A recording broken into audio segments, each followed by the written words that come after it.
Hey, I'm Sid with SidSalesHouses.com. And I'm Adam Stevens. Hey, we were putting together some informational videos, just kind of quick tips and tricks around the house to kind of help you keep your house moving, flowing, and looking great. And today we're going to fix a leaky hose bib. All right, today we're going to look at repairing a leaky hose bib. This particular bib is not leaking, but it's having a similar problem. When we turn the handle all the way out to turn the water on, we have no water coming out. We know the water's on in the house because we checked the faucets inside. There are no other shutoffs inside, and so we're assuming this is having a similar problem to a leaky faucet where there's a washer stuck at the back of the bib. All right, we're gonna shut the water off so that we can work on that hose bib outside. There's a couple ways to shut off the water. You can turn it off out at the street at the meter, or you can turn it off at the main shutoff on the inside of the house. It's important to find out where your main shutoff is in case you ever have a leak. You can quickly go and turn the water off inside the house. The meter is a little bit more difficult to take off the lid and get down there, and you have to have a special tool to turn it off. Whereas in this case, we just came down in the basement. There's an access cover over the water shutoff, and it's just a 90-degree turn like this to get that water shut off. All right, we've got the water shut off in the house. We went ahead and turned the kitchen faucet on. That way when we start unscrewing this, the drain line or the water lines in the house will all drain out. We'll get all the water out of the system. We're going to take off the handle just with the screwdriver. There's a little set screw here. And then next we're going to pull out the valve stem. You can use a crescent wrench. This one's a little bit small to get around the nut, so I've just got a pipe wrench here. And we are going to take out the valve stem.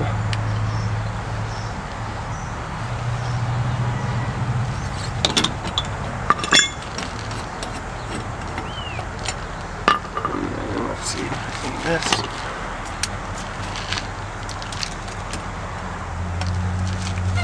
Oh, it needs to screw a little bit more.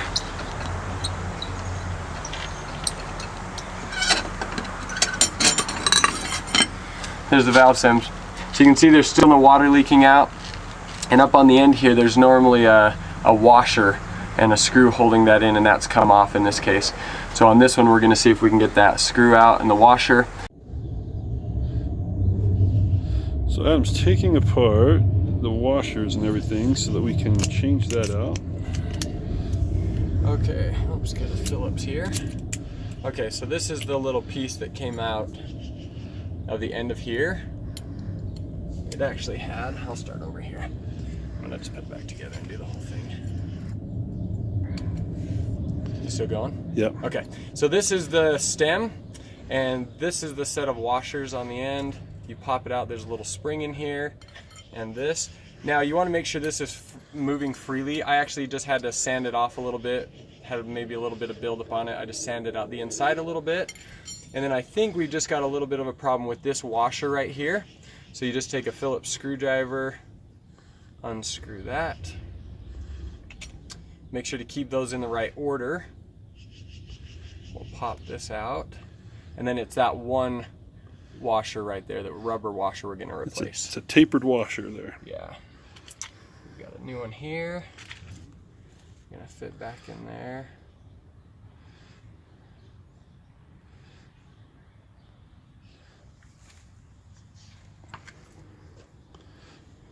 That.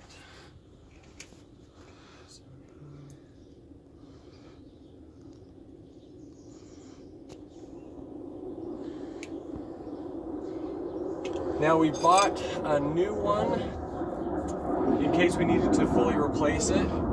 If you look at these washers really close, you can see this one is a little bit taller and more tapered. We are actually going to try and trim it to see if we can get more of a shape like this, because the old washer was this shape and we think that's why it may have been stuck in the back. We'll see how it works. With the new washer, I'm gonna thread that in there, just like that. Now Adam, how tight do you need to make that?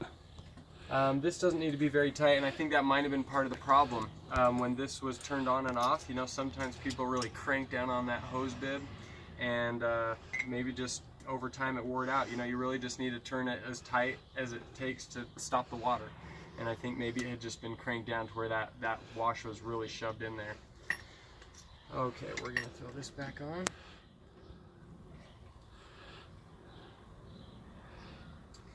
I'm going to show just a couple of things. There's a few different places that can leak. You saw I just pulled off this fitting.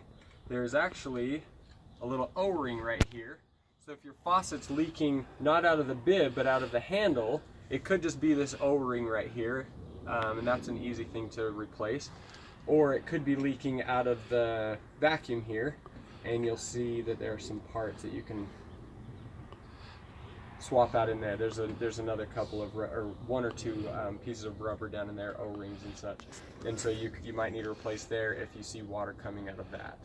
In our case, we knew it was that back washer just because of where the leak was, or wasn't in this case. Then we'll put the handle back on.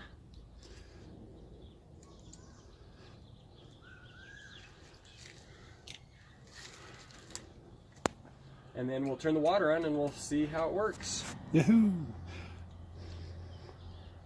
Yeah, so I think that's a big problem, is that like if you just crank on this, it can really do some damage. It just shoves it back in there. It's just rubber, so if you crank it too hard, it can even cut it, you know? Yeah. And so if you just go until the water stops, that's it. You don't need to keep going. You don't need to wrench it in.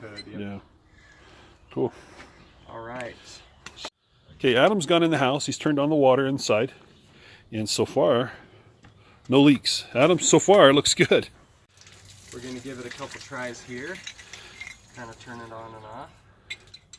So you'll see how this is off, but it'll drain for a second. As I mentioned before, all that water is coming out of the reservoir back in there. And this one was a 12-inch tube, so it's got a little bit of to come out. Some they go from 8 to 10 and 12, right? Go one more time here. Looks like we might have still a little bit. We'll kind of see how long that drips. It's going to drip for a second, but it should stop. And if not, I think like you said before, some of the problem that some people have is that they see that drip and they don't realize there's a tube in there that's draining out. right, And so they think, oh, it's not closed all the way, so they will wrench it really, really hard. right. But they need to understand that it does take a few minutes for that to completely stop. Replaced. We did think that it was still dripping because we would turn it off and there would still be water dripping out of here. You can see the drip is completely stopped now. What we're thinking is that this right here, this valve stem maybe isn't sloped very much at all. So it actually dripped for, gosh, at least a minute after I turned it off. So don't get too afraid if you see your faucet dripping for maybe a minute or so after you shut it off. If it were dripping now that it's been a few minutes, it would be a concern, but it looks like we got it solved with replacing that washer. All right, as you see, our finished product here stopped leaking. We got the repair done. Adam? Took a little bit more work than we expected. Made a couple trips to the hardware store to try and make sure we got the right parts, but in the end we got it, the water stopped, which is what we wanted. Awesome. I'm Sid with SidSellsHouses.com. I'm Adam Stevens. We out.